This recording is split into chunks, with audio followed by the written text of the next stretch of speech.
Nino, man, I saw you in the green room. You weren't repping the Bruins, man, and now all of a sudden you put on the UCLA hat, and that's not a tease to what we're discussing this evening. But what's with the UCLA love lately? I seen the the Texas hat on. I just dropped a little something on CFB Nation about is Chip Kelly playing with fire with the QB room decision. He's been known in the past to make the wrong decision with the QB. So I just figured, why not break it out? I got this for my guy. I originally got this hat for Costa Steele when I knew he was going to UCLA. So when I heard, and I don't want to get derailed because we have things to do this evening. But when I heard you talking about Chip Kelly with the Eagles letting go of Nick Foles and Sam Bradford, like I thought Sam Bradford was the right choice as well, man. Like that dude was just how snake bitten was Bradford. Like he was so promising. Coming out of Oklahoma, he was a dog, right? And they only had like everything. He just did everything very good. Like just very, like he had that Andrew Luck vibe. It just never panned out for him at the professional level. Man, he was just hurt, and just bad. Bad that news. Yeah, too. Cost Chip Kelly a job out there in San Francisco. He made the wrong move, Gabbard over Cap. Yeah, some the job out there, and he did it. With Speets over DTR as a freshman, and DTR played him. So right. Well, that's Chip Kelly, but we're not talking about Chip Kelly. If you want to see Chip Kelly, check out Nino's show. It's CFB Prime right over on the CFB Nation. When did you release that episode? Monday. All right, you can go check that out. Blow the damn whistle. All right, while you're over there, right? So this evening, this is episode number 27, and 26 and 25, we ranked the top 5 or top 4 draftable rosters. So we're talking about players that are likely going to go on the first or second day of the NFL draft, and which teams are top heavy with this talent. So 26 and 25, we talk Big 12, we talk Big 10. This evening, we're going to the ACC, but the ACC it's top heavy itself. All right, so there's 2 conferences within the ACC, or rather divisions, right? Because the ACC is a conference. Tonight we're talking Coastal Division. All right, so we're talking teams in the Coastal Division. We're going to rank them from the bottom to the top, right? And with the help of Nino, he's the inside guy. I'm draft scout. I watch these players, but Nino, he knows all things college football, so he fills these lists up, and then we do some analysis, and we were going to discuss with you again top 5 teams in the Coastal Division with top heavy rosters. And the first team, or rather the worst of these 5, is Virginia. Okay, now they have Chico Bennett, defensive end, edge, 6'4", 252 pounds, right? He was named to Phil Steele's preseason All-ACC second team. He led UVA with 7 sacks, which is the most by a Cavalier since Jordan Mack had 7.5 in 2019. And he won the ACC Defensive Player of the Week twice in 2022. So it seemed like he was kind of roaring and ready to go and almost jumped on the scene, but he's ready to make a breakout this season. So tell me about Chico Bennett. Well, I can tell you that I put my vote in today for the ACC preseason. Oh, flex. Flex on Chico Bennett. All right. I'm a subtle flex, but yeah, I got the opportunity to, and I've been pounding the table on him. I said he's going to, he's a guy I think could be at the Senior Bowl. I think Chico Bennett is going to be a name people starting to hear come, midway through this year. I mean, 252, 6'4", he runs a 4.69 40, right? Last year, 34 tackles, 17 of them solo. That's half, right? 17 and a half tackles for loss, 7 sacks, and 2 forced fumbles. Dude's got a super high motor. He got an NFL caliber spin move right now. I think it's lethal.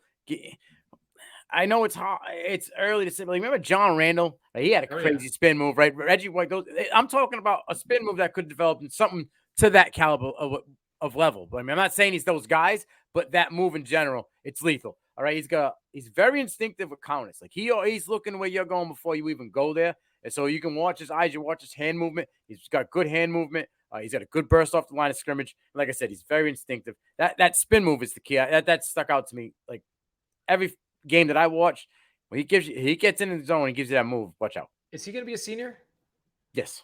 All right, so maybe we'll get to see him down at the Senior Bowl. Yeah, that was my pick. And our thing was I Chico Bennett, man. Huh. I knew I heard the name before. All right, so our wish list, which is a few episodes ago. So you can see our Senior Bowl wish list, probably episode 20 or 21. Go check those out. We talked offense, defense, and we talked coaching staff. So now we're going to head to the next team in our rankings, Notre Dame, which is O-Line University, or one of them at least. The first one might be their best prospect this season, and that's Joe Alt. 6'8", 315 pounds. He started all 13 games in 2022 and has been in the starting lineup at left tackle for 21 consecutive games for the Irish.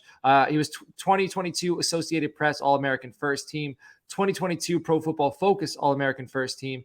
He was top 10, 2024 draft pick, former 4-star recruit. So Nino, tell us a little bit about Joe Alt. Yeah, that was my note. I put that in, messed you all up. He's a lock for a top 10 pick this year. He's going in the top 10. He's probably going to go in the top 5. All right. So when the draft happens, does 6'8" affect him at like his bend, like, or his run blocking? Like, is 6'8" at any point? Because I also read that he started his freshman year as a tight end for them. Was that because he was a extra lineman, or was he actually mobile enough to go out and catch passes? I don't know if he's mobile enough to go out and catch passes. Right. I think it might have been as an extra lineman. I mean, he had an 85.6 PFF pass blocking grade.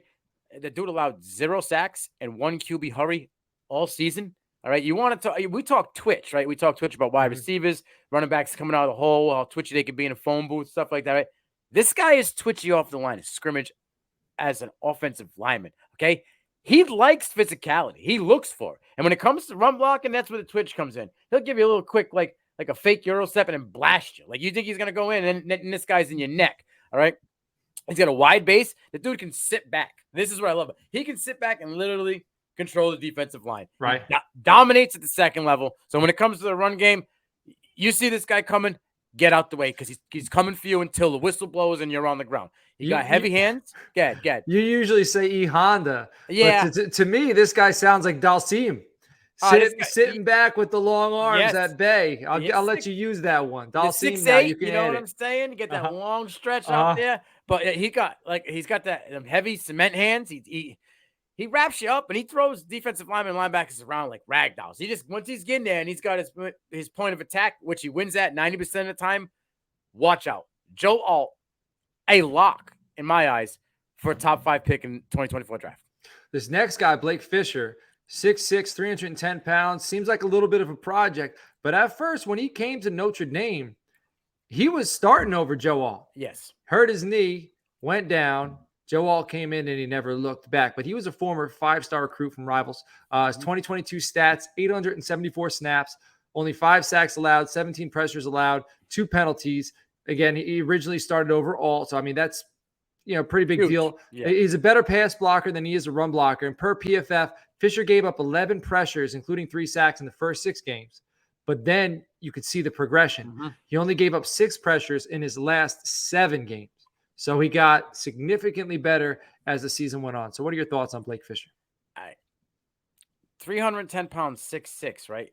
I know this is going to sound like an oxymoron, but this guy's light on his feet, right? He's got a bounce to him, and he's I know he's a better pass blocker than a run blocker, but when it comes to like getting up to the second level, he's violent. He's like him and Alt together in the run game is stupid because these guys just love to hurt people in front of them. They see their opportunity to wreak havoc instead of taking the havoc on, and they seize the moment. Right?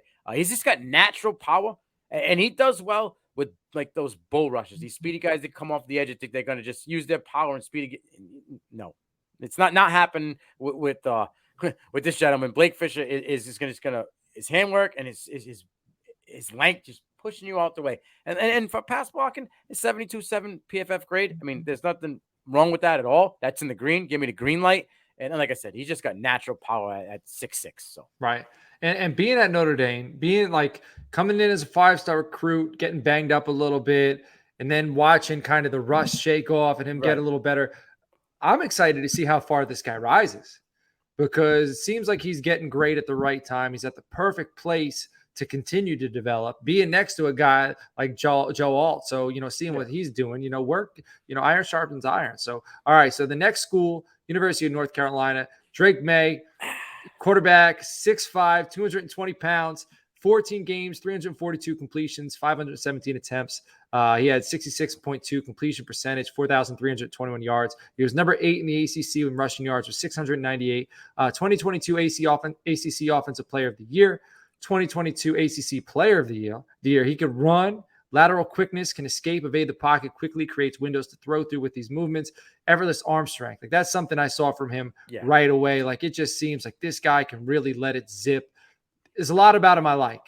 All right. I know we're a little, I know you like him, but you don't love him. So there's a little difference there, but it's another guy I'm excited to see develop. So what are your thoughts on Drake May? So I liked everything Drake May did last season. Okay. But things change. Okay. Like, and this is why I'm not so sold on him being number 2, this season for QB. All right. You lose your OC, you lose your number 1 wide receiver. I know they bring in a guy. We're going to talk about him in a little bit, but it's just different things. Last year, and I hope it can only get better, but last year, this dude took 41 sacks with one of the worst offensive lines in college football. Okay. I just don't want, is he going to have the jitters? Because come to the end of the season, there were things that he was having trouble with, and so was head coach Mac Brown. The adjustment period, there was none of it. Okay. They didn't adjust. They just ran the same thing, whether it was working or not. So I know he was a freshman. So, there's growing pains, but the kid's got it. All right. He's a prototypical mobile QB. Like, he's got the build. Right, everything about him. He's dangerous when he rolls out, like you said. Okay, his balls placed for receivers is top notch. He literally, he places it where only you can get it. His back shoulder throws, I love him. Okay, the kid comes from a family of athletes. His dad was a quarterback for UNC. His brother Luke played basketball for UNC. So Tar Heels is in his blood. The athleticism and being an athlete is just all he knows. So the kid, he's got all the intangibles. I just hope he has to take a step back because of the change with the coaching and a change of players around him. But if he's as good as we saw last year, then he should be able to elevate those guys. And we'll have to see. But I think this kid can, outside of Caleb, he can give everyone a run for their money. Right. All right. Well, now he's got a new wide receiver. So I didn't see much film on this cat. It's Devontae Walker. He transferred from Kent State. He started 8 games as a true freshman for Kent State. So that says something. 2022 stats, 12 games, 58 receptions, 921 yards, 15.9 yard per receptions, 11 touchdowns. His 11 touchdowns were second in the MAC. First in the MAC. His receiving yards of 921 was second in the MAC. So this guy put up numbers in the MAC, and now he's coming over here to the ACC. What are your thoughts on Devontae Walker? Okay, so if the O-line's better, then Tez Walker, as they call him, Tez, should eat. The problem is, the main weapon for Drake May and what made Drake May, dominate was Josh Downs. But people forget Antonio Green was on the outside, and he got drafted, and he did well. All right, so he lost 2 weapons. He only gets 1. Okay, so now Nesbitt as a tight end is probably going to be a weapon, but are they going to double this guy? They're going to cheat the safety 1 high over on Tez Walker. Is Tez Walker going to play in the slot, or are they going to make him mostly play out wide, because he was mostly out wide at Kent State? So it's where's he going to go? Now you're going from the MAC to the ACC. It's not like going from the MAC to the SEC. Right. You know what I mean? But the competition is we're splitting this up into 2 episodes, so the talent level is there, right? Right. He's got a limited route tree, okay, but he got a big catch radius. He takes the top off the ball. He's deadly catch and run wide receiver. This guy gets the ball, and you give him a little bit of space, becomes a lot of bit of space real quick. Okay, his short area quickness is off the charts. He's a natural playmaker. Just get him ball in space and let him work. 15.9 ADOT. This guy's targeted downfield. This is what he does. Big play guy. He had 279 yards after the catch, and like I said, he was outside for 308 snaps. Out of his, I think it was 500 snaps last year, he played out wide. Right. Are they going to cheat the safety? They're going to spy and play 1 high safety against May. Can May beat that? Can May's throws be as elite as he was last year and make those back shoulder throws? Do they have anybody in the cupboard? Because surprisingly, North Carolina, I wouldn't say they're producing regularly top tier talent, but over the last 5 or 6 years, they put out, I know Daz Newsome came out after the year he came out. I can't think of the other wide receiver. And these aren't elite talent, but these were guys, De'Ami Brown came out. Yeah, De'Ami Brown, right. Yeah. He's in Washington, right? Yeah. So they're there's guys. Is there anybody Downs is a dude. No, now in that room, there's guys that could emerge, but I truly believe, and I've been pounding the table. You can ask KT and Jared. I truly believe that Bryson Nesbitt, the tight end, is going to emerge as top 7 tight end in college football. I think he's going to be a dude that Drake May, until him and Tez get in that locked-in rhythm, right? I think Nesbitt's going to be a safety blanket. And this kid down the stretch, he turned it on. But I think Tez Walker is going to be a guy. I just don't know if he can, and it's hard because of different players, if he's going to be able to do what Josh Downs did for Drake May. And I think Drake May needs a guy like Downs Well, that would make sense that a tight end would break out because safety blanket. Right. Josh Downs was just his whip route. Like, just I don't want to go too far. This is last year's class, but his whip route, stop on a dime, bang, like I think he's going to be such a weapon. He could play as a possession receiver, right? But just right away, like in camp, red zone drills, short yardage drills, like he is going to. If Anthony Richardson can get him the ball or whoever it is, if it's Gardner Minshew, then, he's going to be a weapon. But all right, let's move on to the big dogs in the ACC. And surprisingly so, I don't know if I expected to see this team as one of the most draft heavy, and it's Duke. All right. And I know there's a player here you really like and you've been pounding the table for. Before we get to him, let's talk about Graham Barton, offensive lineman, 6'5", 314 pounds, 2-year starter at left tackle for Duke. 2,160 career snaps, man. In 2022, he held the PFF grade of 88.2, which ranked 5th nationally among offensive tackles and was the only Power 5 tackle to earn 85 grades as both a pass blocker and run blocker on the field for 916 snaps. So this guy, he's put in the work and he's produced on a very high level, very consistently. So this sounds like plug him in. Plug this dude in the NFL. He is going to start. He's going to be ready day one. So tell me about Graham Barton. Yeah, I mean, he was preseason second-team All-American. I voted him for first-team All-American again today.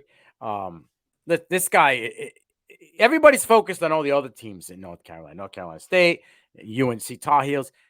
Duke is legit, okay?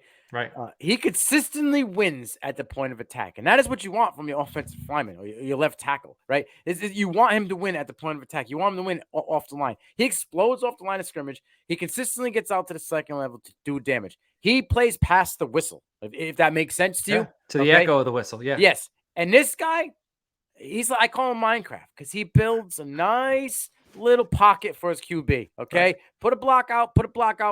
Next thing you know, he's got a wall. And this is what Graham Barton does. Graham Barton is messing around. Graham Barton could sneak at the end of the first round and be a first round draft pick.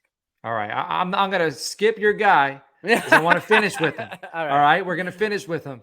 Dwayne Carter, defensive end, played in 13 games, had 36 tackles, 21 solo, 11 tackles for loss, 5.5 sacks, 4 passes defended, 3 forced fumbles, and 3 fumbles recoveries. So this guy's got the ability to get his hands on the football, played in 549 snaps, runs a 4.95 40 projected. So tell me about Dwayne Carter. 4.95 40 at 6'3", 303 pounds. This dude, I watched my guy, Oliver Hodgkinson, do an interview with him. Okay, he is, for a big man, he's like a teddy bear. He's a humble guy. We talk to him. You put that helmet on him, it's like over the top when Sloan flips the hat. Yeah. This dude just wants to kill people on the field, and he does it. Okay, he's quick to locate and react to the ball, looking for leather. Okay, always looking for leather. He rarely touches the ground. You ain't putting a guy that's 303, 6. I'm sorry, it's coming at you running a 4.9. It's not happening. All right, this guy inside and out, leverage the point of attack. That's going to be a thing you hear with me a lot as a point of attack, because you win at the point of attack, or you already have the leverage point. Most of the time, you're getting to the backfield or you're dominating the guy in front of you, right? He's got enough strength to handle blockers and set the edge in the run game, and uses his 300-pound frame well. If you don't know who Dwayne Carter is, I'm not talking Little Wayne, okay? If you don't know who he is, go watch some Duke film. This gentleman's going to stick out to you coming off the edge. Man, he missed an opportunity. I wonder if LSU even recruited him. That he would have blown up out there. All right, This is your guy, this next cat, all right? Quarterback, I saw you talk about him a few months ago. It's Riley Leonard, 6'4", 212 pounds. He's another guy who can move. 2023 preseason All-ACC third team. So tell me all about Riley Leonard. All right, listen. Riley Leonard did something that only one other guy did last year that's coming back, and that's my guy, Bo Nix, all right? 20-plus passing touchdowns, 13-plus rushing touchdowns.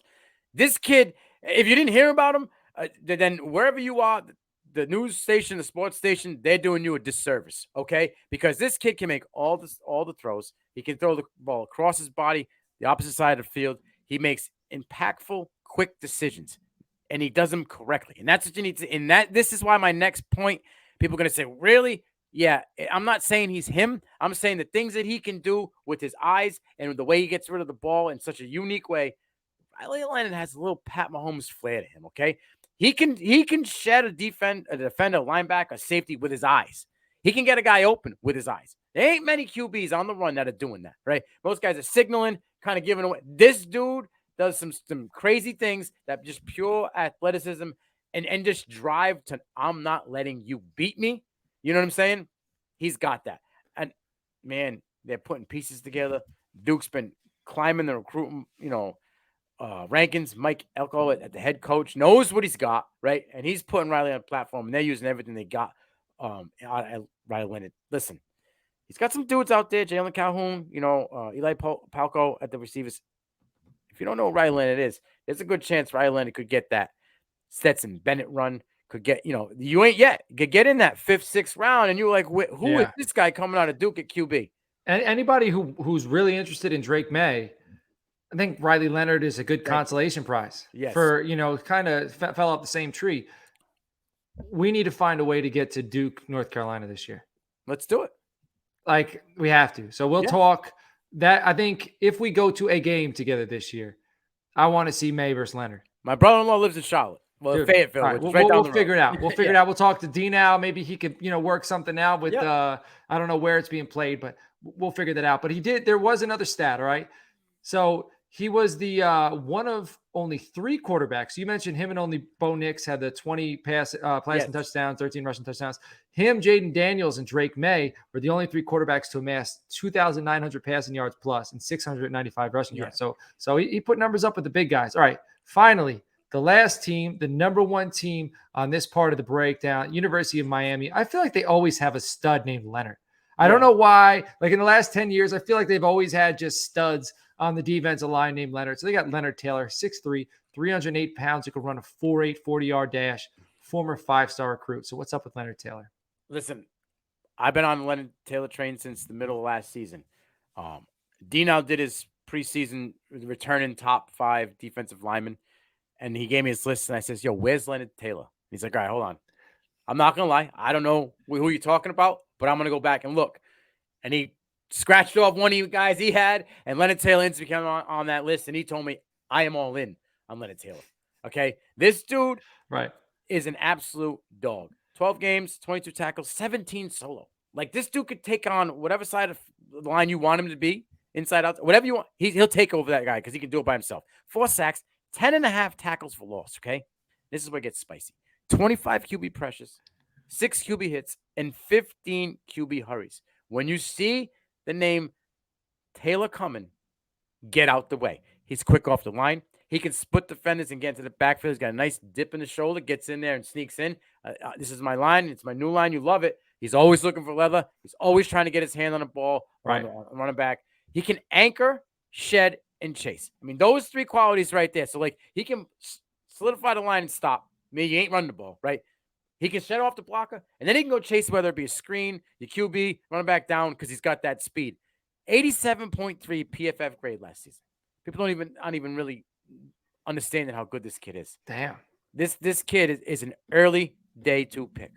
And look at the offensive linemen we've mentioned in this show alone. Yes. So he's not going against slouches. All right, I'm going to leave your guy again at the end here. I'm going to save this one for you. I want to get through these next 2 pretty quickly. We got Zion Nelson, offensive tackle, 6'5", 316 pounds. He only played 2 games in 2022 due to injury. So tell me about him pre-injury and what you expect from him in the coming season. All right. I mean, we'll go back to we did play a full season, 2021. He had 898 snaps at offensive tackle. He ended up with a 73.3 PFF grade overall, right?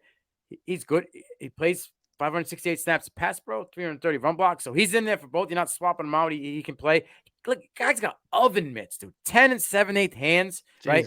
86-inch wingspan. He can play left tackle. He can play right tackle, right? He's got great length to keep the defense at bay. He's technical in pass pro. His footwork is great, right?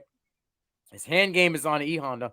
He got that. He's going to keep whacking your way. And he's rarely, for a guy that's 6'5", 315, he is rarely beat by speedy edge rushers. So this kid, watch out. I think he is the best offensive lineman on Miami. There's another gentleman. I just don't think he's going to crack, the end of day 2. So I kind of took him off the list. I truly believe that Zion Nelson's day 2. What grade is he in? Nelson? Yeah. I think he's a junior. Oh, too bad, because that flex, being able to play left tackle, right tackle, like It's huge. that sounds, Huge. Senior Bowl. I'd like to see him on both sides of the ball going against the best players in the nation. But we'll be able to see that during the college football season. All right, this next guy, James Williams. I believe you have this right. He's a safety, 6'5", 224 pounds.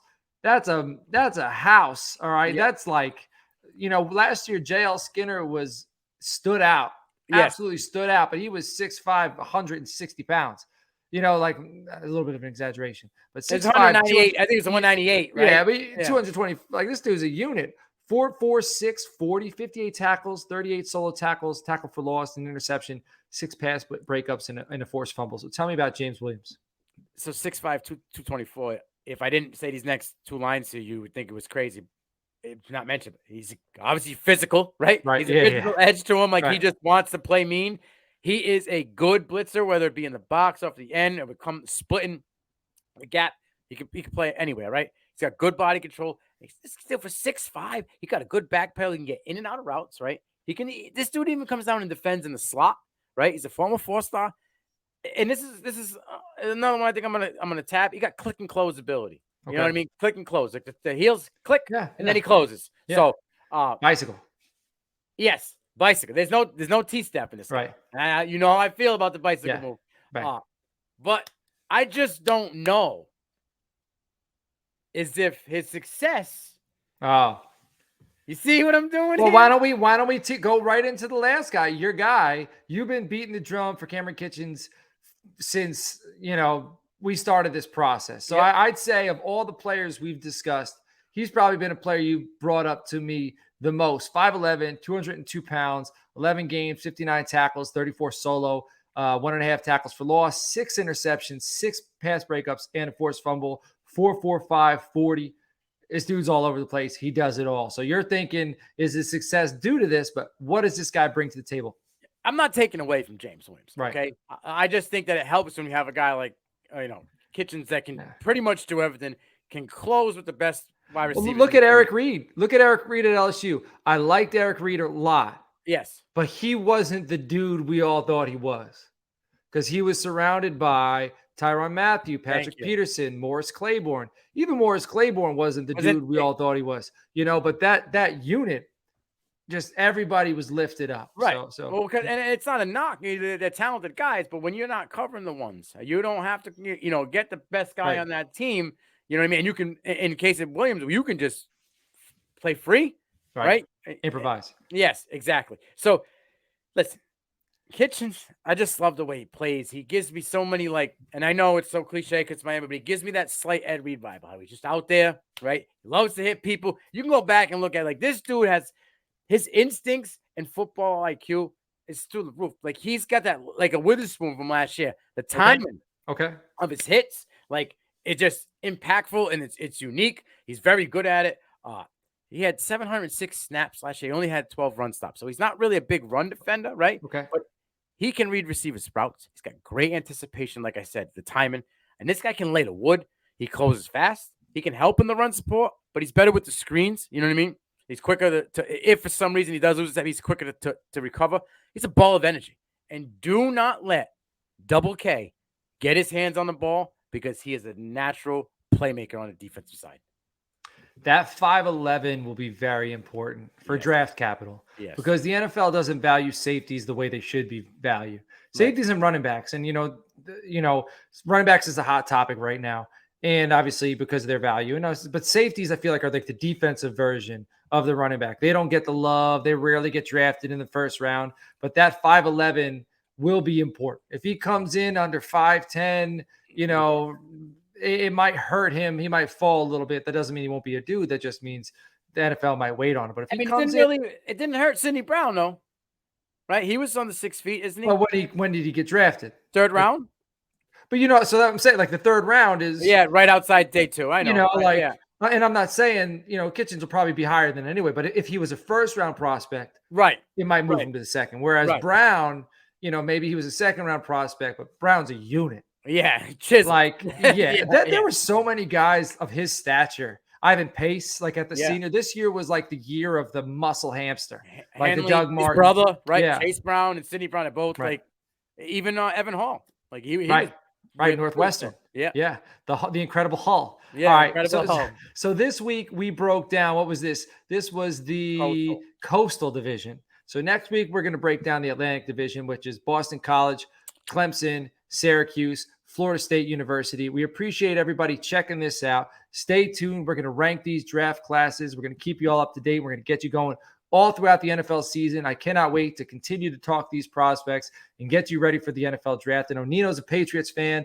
I'm a Cowboys fan. Hopefully we're not daydreaming about the NFL draft for our own teams until like January, February. But if the shoe fits, I put it on. Yeah. You know, if Dak goes down, my team stinks, it's draft season in October for me. I don't mind, but it is always draft season on the clock. Nino Brown, I appreciate you being here again. Everybody else, I appreciate you checking this show out. Make sure if you want to get in the Gilded Chat, talk draft prospects with us, do that. Reach out to me on Twitter at Coach Sheps. And also check out the CFB Nation. Nino, what you got coming up next over there? Listen, I'm going to be talking a little bit of ACC Media Day. Next CFB Prime episode. So stay tuned. I got boots on the ground over there. So I got a little bit of inside information. Man, I was on the phone with KT today and he said, what's up to EJ Manuel? Yeah. Like he was talking, like as he said, oh, like you're flexing about voting for the ACC, which is hella cool. And KT's over there talking to EJ Manuel being a